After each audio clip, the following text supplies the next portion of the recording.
Hi there, it's Chris van der Kerk here at Blue Rhino Safaris. There's a new tour that is just being released, and it's on the 2019 tour calendar. So if you go into the website, you will find all the details. It's a Botswana tour, but it's not a Trans-Botswana tour as we had in the past. It's a tour that I call the Botswana Blitz. So the details on the tour itself is a 7-night tour. I'm trying to keep it short to fit it into a week, and the main areas that we will be covering is the Makgadikgadi Pans and also the Okavango Delta in quite a bit of detail. All the details on the website. So the price 7,900 per person. Children welcome. It's still in the school holidays, so if you want to bring your kids along, you're welcome to do that. Kids gets a bit of discount, so just let me know and I'll do it or add it in the quote, the discount for you. So let's have a look at the tour itself, and let me quickly go through what is out there. Let's start with the pictures that I have up there. This is a picture of the Kubo Island and Makgadikgadi Pans. So just to give you a bit of a taster of it, what it looks like. Lovely granite koppies and baobab trees with this moon landscape. We'll be sleeping at Kubo Island for a night. We will be driving on the Makgadikgadi Pans itself. Really a very interesting experience. When we go into the Moremi, the bridges are well known. This is Third Bridge. Bridges are very well known for or in the tourist community, so we will definitely be doing the bridges, first, second, third and fourth bridge. There's a few flights available around the Delta. It's not included in the tour, but when we are in Maun, a very nice place to do the low-level flight from, just to get an overview of the Okavango Delta and understand exactly how it's working. What's very interesting about the Delta is when you have dry area or dry weather in July, the Delta is almost at its highest because of the water that comes from the tropics. So you have this interesting discrepancy between the dry area and the very wet Delta. So there would be some low-level flips available. This series that you've seen on television, the Bush Pilots in Botswana, the company that we use is one of those companies, so reputable and well known. This is just an interesting picture of a line crossing water.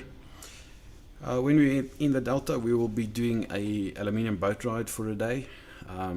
It's a lovely exercise to go out, pack your picnic lunches and just go out onto the Delta for the day and just look around and see what you can find. Crocodiles, elephants, sitatunga, lechwe. Very nice to do that. This is also just a nice scenic picture of the of Kubo Island with the baobabs. Very good for photography. When you go there, bring your camera and let's have a look.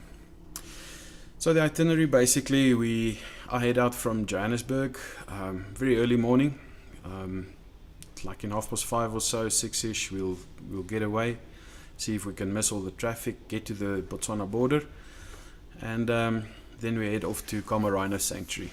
Kama Rhino Sanctuary is one of the only places in Botswana. There's only 2 places in Botswana where you can find rhino, and Kama Rhino is one of them. So we'll go there. There's a restaurant on site. If you don't feel like cooking or braaiing, then there is a restaurant available. The next morning we set off to Kubo Island, and shortish day, stop for groceries, fill up our vehicles, and then we go off to the island. No water on the island, but we'll take what we need, and we'll spend the evening under incredible sky.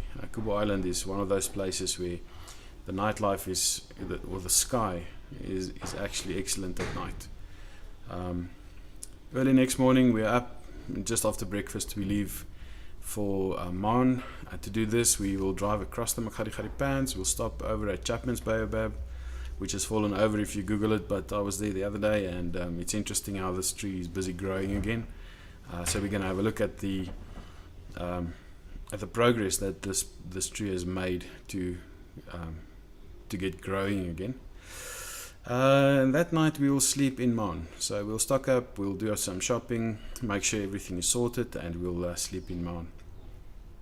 On the fourth morning, up, and anybody who wants to do a scenic flight will do it early that morning. Morning flights are generally the best, just as the sun is up. So I would say a flight at about 7 o'clock would be good, and it's an hour flight, so you'll be back at 8. We'll pack our stuff and get going so that we get over to the Moremi side at roughly 11 o'clock in the morning. Once we get to that side, we will go for the afternoon game drive in the concession area, and what you've seen in the morning on flying through there, you will actually be able to have a look at during the day. So in the afternoon, a concession drive on day 4. So in the morning, the flights, if you want to do a flight, and then in the afternoon, we have a concession drive, lovely drive. You can get out of your vehicle. I'll tell you some stories of the birds and the animals and the area and the history around it. Then on day 5, a fairly long day because of what we're going to do, but we are heading over to the Moremi, and we are going to do a boat ride. A few hours on the boat, we'll pack a picnic lunch and take it with us on the boat. Get on the boat, take your camera, your hat and your binoculars, and off we go with the aluminium boat into the delta. We'll have a look at some of the birds that's around and just enjoy the day, having a look around there. Once we are finished with that, we'll be back in the Moremi.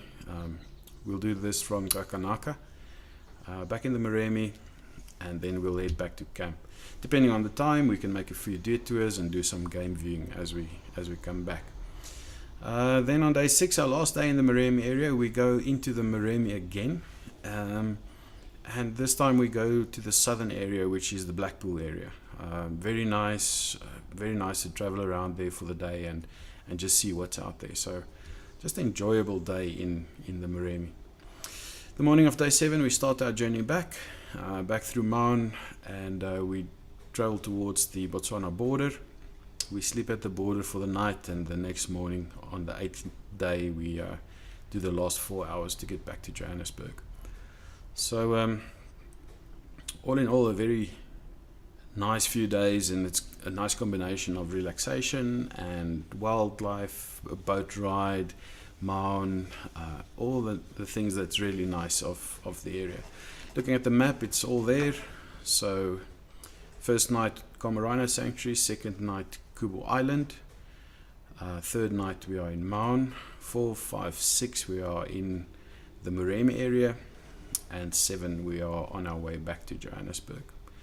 So lovely just for a week to break away and do something. In the tour, the costs include your park fees, your camping fees, your guide fees. The boat ride is included. The aircraft is not included, but that we arrange. Whoever wants to fly in the morning, you can go out and do that. And yeah, it's going to be a lovely, fun week. As I say, still in the school holiday for most, and therefore you can bring 1 or 2 kids along if you have them around. Please feel free to do that. And that's it. If you have any questions, please email me. If you are interested in the tour, please send me a mail, make your booking.